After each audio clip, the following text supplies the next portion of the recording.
차관님 반갑습니다. 안녕하세요. 네, 제가 사실은 그 샌프란시스코에 테크런치 행사에 갔는데 샌프란시스코 시장님이 나와가지고 굉장히 많은 말씀을 하시더라고요. 그래서 텍 커뮤니티랑 이렇게 자연스럽게 교류하시는 걸 보고 너무 부러웠는데 오늘 시장님도 아니시고 이 미래부의 또 차관님이 나와주셔서 정말 이쪽 일을 하는 사람으로서 너무 감사드리고 감개무량합니다. 자주 불러주십시오.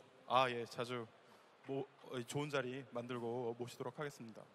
근데 저희가 이 스타트업을 하는 사람들과의 정부의 관계는 약간의 애증 관계 같은 것 같아요. 그러니까 정말 많은 혜택을 받고 있고 그리고 그 혜택을 굉장히 많이 누리긴 하지만 뭔가 그 정부 지원 사업 보고서를 쓸 때나 뭔가 정부 지원 사업에 탈락했을 때나 뭐 이럴 때는 이런 게 과연 잘 되는 것인가에 대한 생각도 들고 뭐 그렇습니다. 제가 최근에 가장 많이 듣는 질문 중에 하나가 이거예요. 한국 정부가 창조경제를 한다고 하는데 대체 창조경제가 뭔가요? 이런 질문을 정말 많이 받습니다. 여기 차관님을 모셨으니까 오늘 이번 기회에 제대로 제가 정답을 한번 듣고 가야 될 것 같습니다. 창조경제가 대체 뭔가요? 그 2년 전에 세계적인 석학들이 한국에 와서 한 며칠 밤을 새고 논의를 했는데 결론은 창조경제는 정의할 수 없다. 창조경제를 정의할 수 없다. 창조경제를 정의하는 거는 그 창조적이지 않다라고 결론을 내었는데 저희가 그렇게 말씀드리면 안 되죠. 네. 그래서 저희는 창조경제라는 건 이렇게 생각합니다. 새롭게 바뀌던 환경에 일자리를 만들고 우리가 돈을 벌 수 있게 만드는 새로운 어떤 그 생존 방식 아니면 그 새로운 성장 방식 뭐 그런 거라고 저희는 생각하고요. 구체적으로 저희가 그렇게 하려면 이제 여러분 잘 아시다시피 뭐 이렇게 눈에 안 보이는 것이 돈이 되지 않습니까? 예를 들면 지금 예술의 전당에서 공연하고 있는 전시하고 있는 마크 로스코라는 그 미국 미술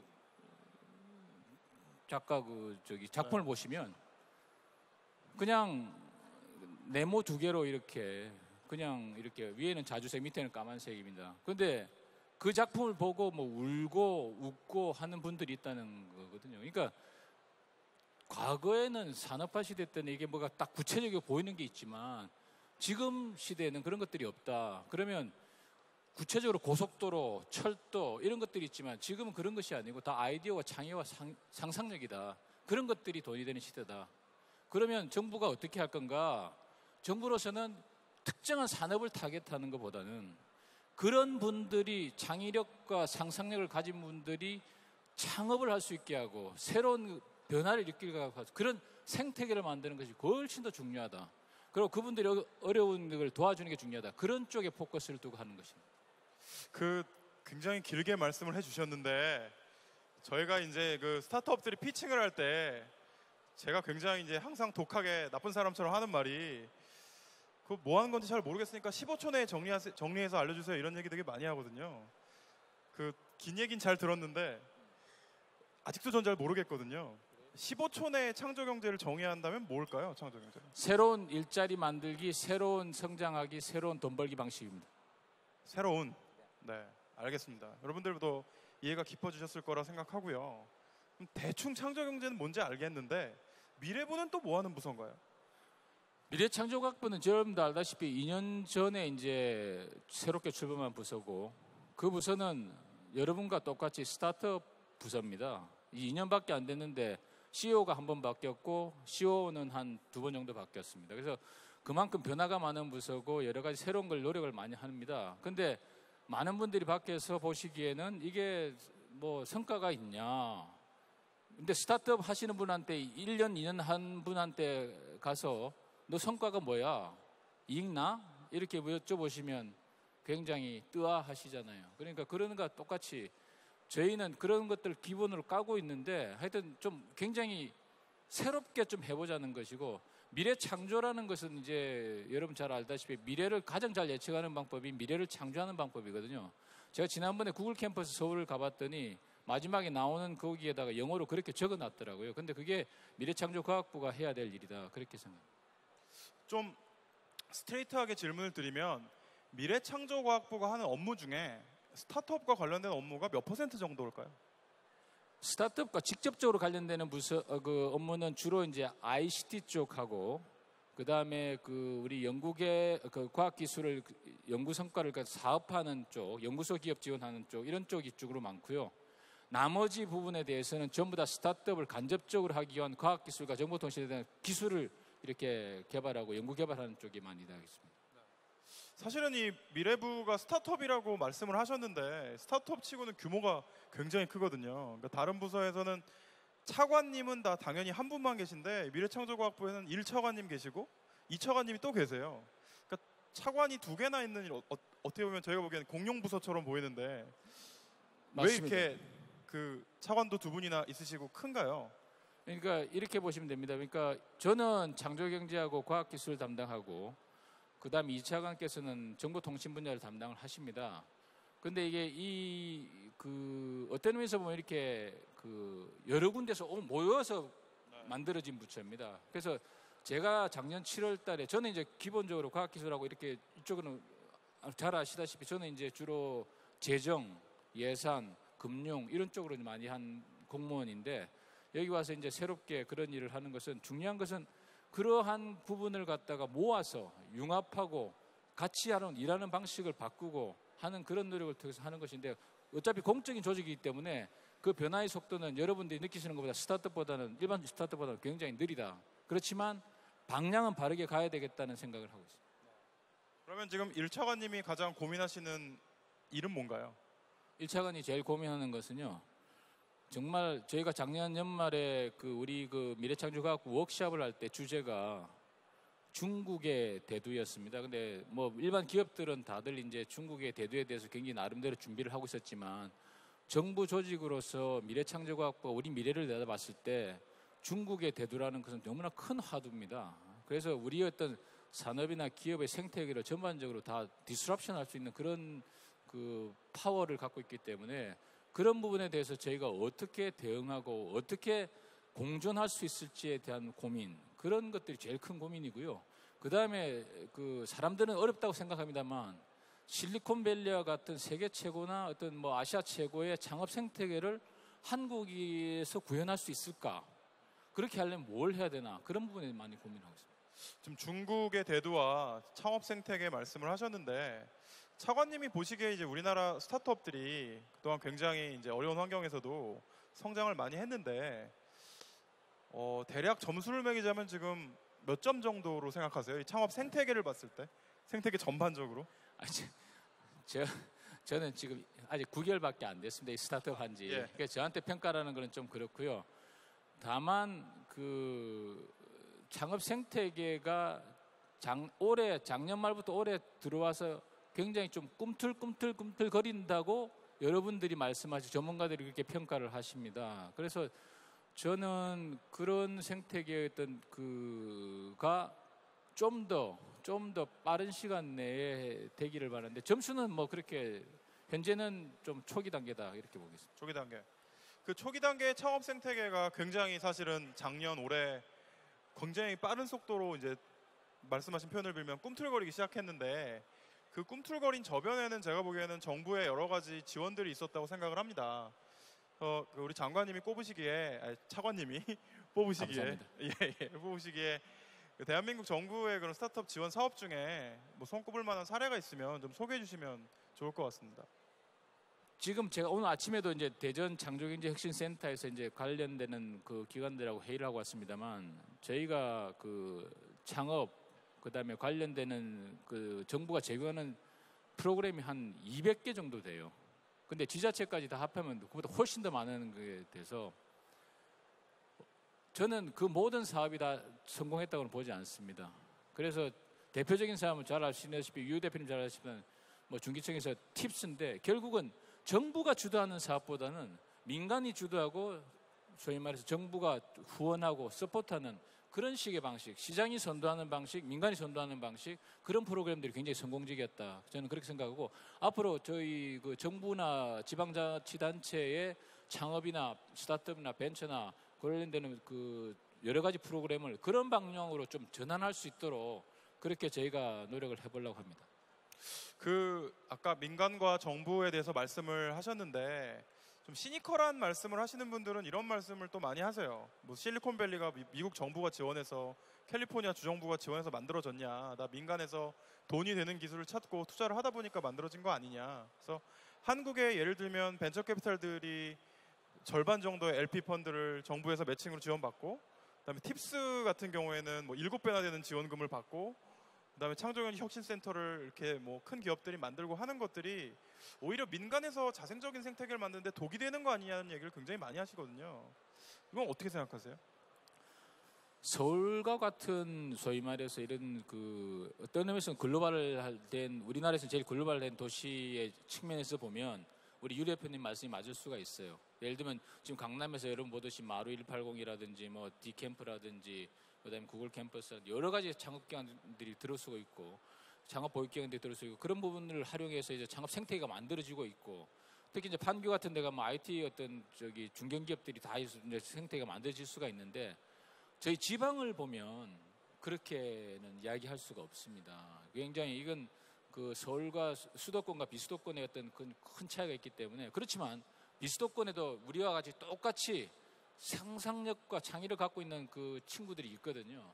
그런 분들 도와드리고 그다음에 그 지역의 혁신 생태계를 만드는 게 굉장히 중요합니다. 그래서 그런 부분을 봤을 때 정부가 일정 부분 해줘야 되는 게 굉장히 필요하다고 보고요. 다만 정부가 언제까지 할 수는 없기 때문에 저희는 아까 말씀하신 대로 민간에서 창업, 성장, 회수, 재투자가 일어나는 그런 사이클이 될 수 있도록 우리가 부분에 필요한 부분을 갖다 지원을 하겠다 이렇게 말씀드리겠습니다. 잘 알겠습니다. 지금 말씀하신 여러 사업 중에 창조경제혁신센터 같은 경우를 보면 지금 말씀하신 것처럼 서울에는 굉장히 좋은 자본도 있고 인프라도 있는데 이제 지방에는 부족하다는 말씀을 하셨는데 또 어떻게 보면은 지방에 그런 인프라가 적고 인재가 적은 게 자연스럽다는 생각도 들어요. 왜냐하면 지금 KTX 덕분에 일일 생활권이 됐다고 하는데 지방에서 정말 재능이 있는 사람들이 그러면 내가 지방에 사업을 하는 것보다 인프라가 많은 서울로 올라가자라는 경우를 저는 굉장히 많이 봤거든요. 그래서 또 어떤 분들은 선택과 집중으로 차라리 서울 강남권을 더 집중적으로 육성을 하고 에너지를 모으는 게 더 맞지 않을까라는 말씀도 하시는데 어떻게 생각하시나요? 저는 이렇게 생각합니다. 17개 그러니까 그 창조경제 혁신센터를 전국에 이렇게 만들어주는 것은 인프라라고 봅니다. 그러면 인프라를 갖다가 어떻게 활용해서 성공 모델을 만드냐는 것은 정부가 하는 일도 중요하지만 그 지방에 있는 지자체, 그 지방에 있는 대학, 그 지방에 있는 중소벤처 스타트업 기업들, 산업계, 그다음에 연구기관들이 모여서 고민해야 될 문제라고 생각하고 중앙정부가 해줄 수 있는 것은 그 부분들이 잘 고민해서 한 방향에 대해서 서포트하는 기능이라고 생각합니다. 그래서 저희는 17개가 다 일률적으로 다 성공하리라고 생각을 하지 않습니다. 여러 가지 차이가 있고 정해진 여건이 다르지만 그렇지만 이렇게 보시면 됩니다. 한국이 지난 한 50년간 정말 그 폐허에서 그 1인당 소득 3만 불 수준까지 왔을 때 한국이 잘하리라고 전 세계에서 아무도 생각하지 않았거든요. 그러면 예를 들면 저기 전남의 어떤 마을에서 혁신적인 마을 가꾸기를 하고 거기서 그 소위 말해서 좋은 상품과 서비스를 만드는 그런 가능성을 갖다가 열어두는 것은 매우 중요하다. 그래서 그런 부분들은 특히 이제 요즘같이 지식과 정부가 뭐 실시간으로 공유되는 시대에서 과연 지방에 사는 것이 그렇게 나쁜 일인지 경쟁력 측면에서 낮은 일인지 그런 부분에 대해서 한 번 더 재고할 필요가 있다. 실제로 저희 스타트업이나 뭐 투자를 하는 분들 입장에서는 가장 많이 이제 접하게 되는 정부의 지원 사업이 연구개발 관련된 지원 사업이에요. 그래서 굉장히 많은 스타트업들이 투자를 받기 어려운 특히 그 죽음의 계곡을 거쳐야 되는 회사들이 정부의 지원 사업 덕분에 좋은 기회를 얻는 경우를 굉장히 많이 봤습니다. 그래서 그거에 대해서 굉장히 감사드리고 있는데 반면에 너무 지원 사업이 많은 게 아닌가. 지금 뭐 미래부에서도 사업이 당연히 있고 아까 말씀하신 중기청, 그다음에 그 문화관광부 굉장히 많은 부서에서 경쟁적으로 이런 사업들을 만들고 있고 그 중에는 이제 저희가 보기에는 좀 준비가 덜 된 사업도 보이고 중복되는 것 같은 사업도 굉장히 많이 보이는데요. 어떻게 생각하시는지요? 바른 지적이시고요. 그러나 대부분의 사업이 이제 중기청 사업이고, 그 다음에 이제 중기청이 할 수 없는 특수한 분야, 예를 들면 IT 분야라든지 농업이라든지 전문적으로 할 수 있는 분야에 대해서는 각 부처가 창업 지원 사업을 하고 있습니다. 근데 제가 느끼는 것은 뭐냐면 그 규모와 이게 좀 부족한 것 같다. 좀 임계치를 넘지 않는 것 같다. 그래서 좀 더 임계치를 넘을 수 있도록 크게 하고, 예를 들면 행사를 10개를 나눠서 하는 것보다는 한 2개 정도로 모아서 하면 거기서 또 시너지 효과가 있으니까 그런 쪽으로 하고, 하여튼 그런 어떤 통합하고 조정하는 노력은 하면서 투자의 규모를 늘려가는 노력을 병행하게 되면 실제로는 어떤 우리가 원하는 임계치를 넘어가는 정도의 수준이 되지 있지 않을까, 그렇게 기대를 합니다.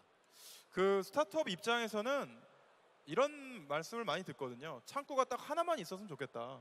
그래서 무슨 온라인 포털이 있어서 굉장히 심플한 포맷으로 어플라이를 하면 그거에서 굉장히 심사 결과도 공정하게 빨리 나오는 그런 단일한 어떤 창구가 있었으면 좋겠다는 말씀을 되게 많이 하세요. 혹시 그 미래부가 그런 창구가 되어서 다른 부서의 사업이나 이런 거를 좀 컨트롤 센터 역할을 하시면 어떨까요? 안 그래도 그런 지적들이 많아서 저희가 이제 그 경남에 있는 창원에 있는 창조경제혁신센터에 어떤 걸 만들어 놨냐면 온라인 오프라인으로 전국에 소위 말해서 모든 중앙정부나 지자체가 제공하고 있는 여러 가지 정보를 모아놨습니다. 지원 정보를 모아놨고 그것을 이제 소위 말해서 연결시켜주는 작업을 할 텐데, 이제 앞으로는 이제 8월 말쯤 되면 전국의 창조경제혁신센터 그 정보를 공유할 겁니다. 하는데 문제는 뭐냐면 그렇게 기존의 공급자 위주의 그 지원 프로그램을 만들었을 때 결국 수요자 입장에서는 여러 가지 충족시킬 수 없는 지점이 있을 것이다. 그래서 결국은 그런 프로그램을 단일화하고 통합하고 이렇게 함에 따라서 수요자의 맞춤형으로 만들 수 있는 걸 또 2단계 작업이 남아 있습니다. 그래서 그것은 잘 아시다시피 부처나 기관의 어떤 이해관계가 관련 있기 때문에 그런 부분 굉장히 어려운 측면이 있지만 방향성을 갖고 지속적으로 대화를 통해서 그 프로그램을 통합해가는 그런 노력을 앞으로 해나갈 겁니다. 알겠습니다. 그 행사 이름이 이제 비글로벌이니까 그 글로벌화와 관련된 또 정부의 생각을 저희 듣게 되면 되게 좋을 것 같은데, 요즘 그런 경우가 굉장히 많이 있습니다. 스타트업을 만들면서 처음부터 법인을 미국 법인이나 뭐 일본 법인이나 이런 해외 법인을 만들지만 R&D는 한국에서 하는 경우가 굉장히 많은데, 이 회사는 한국 회사인가요? 미국 회사인가요?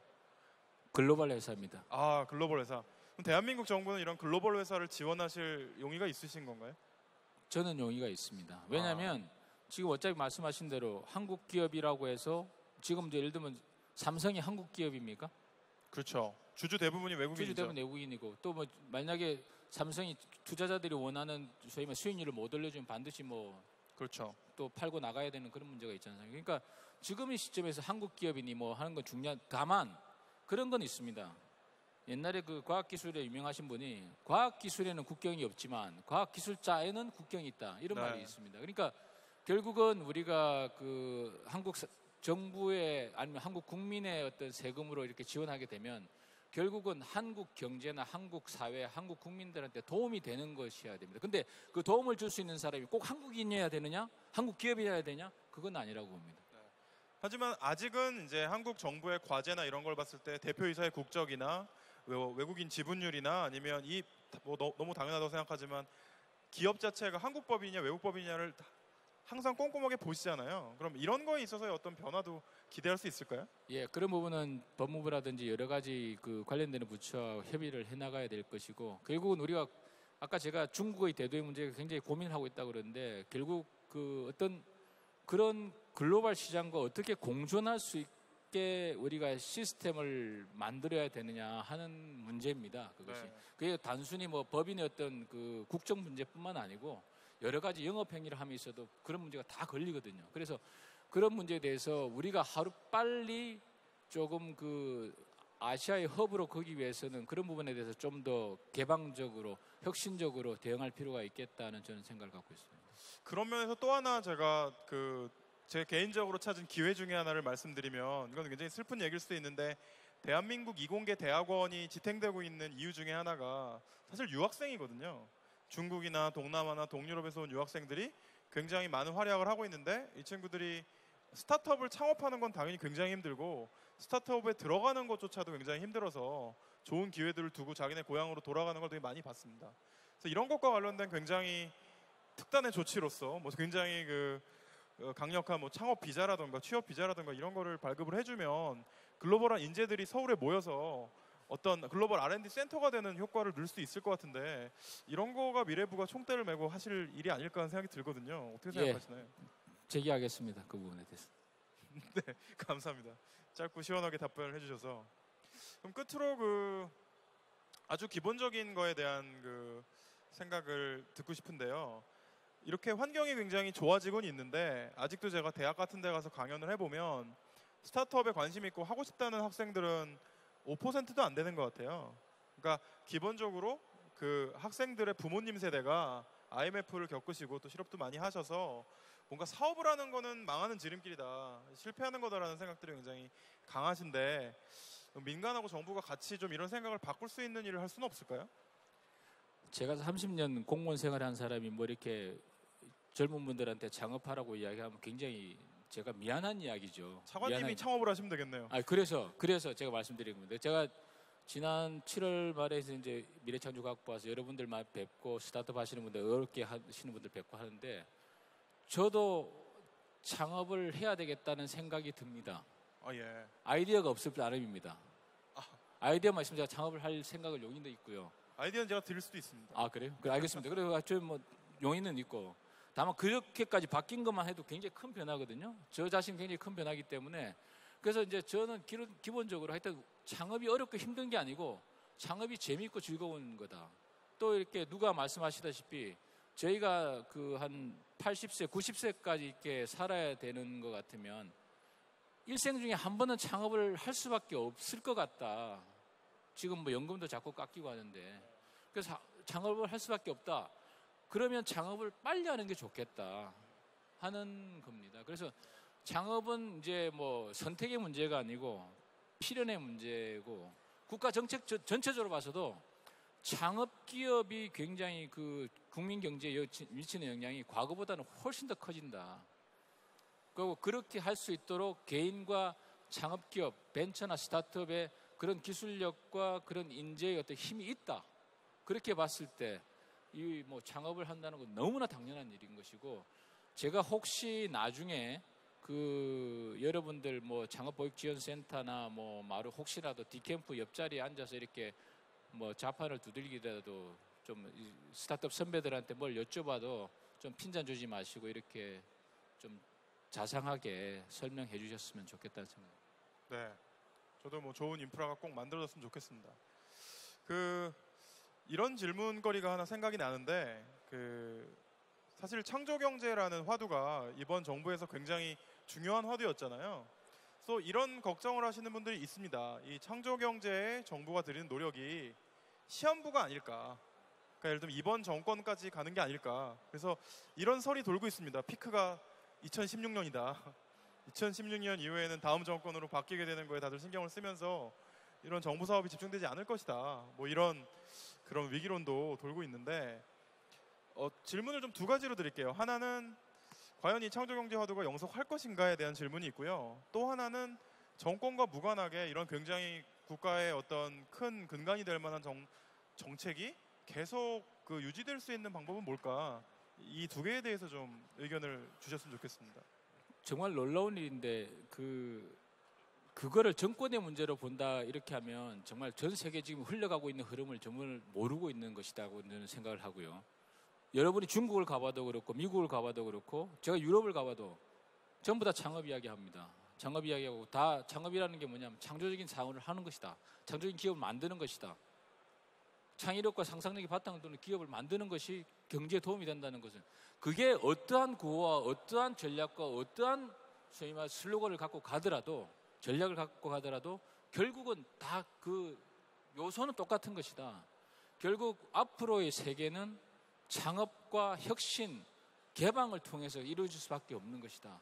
그 요소를 접합하는 것이 창조경제라는 이름하에 추진되고 있으면 창조경제가 되는 것이고요. 그걸 혁신경제라는 역동적인 혁신경제라는 이름을 하면 혁신경제가 되는 것입니다. 그러니까 그 자체가 뭐 정권의 문제, 뭐 정부의 문제라고는 저는 생각하지 않습니다. 반드시 앞으로 가야 되고 어느 정부가 잡더라도 해야 되는 것이고 그것은 어떤 세계적인 어떤 소위 말해서 노음이 되고 있다. 저는 그렇게 생각합니다. 그러니까 정리를 하자면 창조경제라는 명칭은 바뀔 수 있어도 이 트렌드는 굉장히 강력하기 때문에 영속할 것이다. 뭐 이런 말씀을 주셨고요. 그러면 시간이 얼마 안 남았으니까 끝으로 미래부 혹은 이제 대한민국 정부가 스타트업 업계에 있는 이 수많은 분들한테 드리고 싶은 말씀 있으시면 하나 주시고 끝마침 예. 해주셨으면 좋겠습니다. 저는 정부 관계자로서 여러분이 우리들의 희망이라고 생각을 합니다. 하여튼 틀에 박힌 창업하지 마시고 보다 더 과감하게, 보다 더 크게 창업하시고 그 어려움이 있으면 저희가 정부가 함께 하겠습니다. 하여튼 열심히 해주시고, 그러니까 자기가 좋아서 하는 일 밤새는 거는 뭐 언제든지 밤을 샐 수 있지 않습니까? 하여튼 뭐 여러분들 하는 일 잘 성공될 수 있도록 저희가 하여튼 뭐 필요한 뒷받침을 하도록 하겠습니다. 하여튼 크게 생각하시고 과감하게 하시고 쿨하게 하십시오. 감사합니다. 감사합니다. 시간 주셔서 고맙습니다. 감사합니다.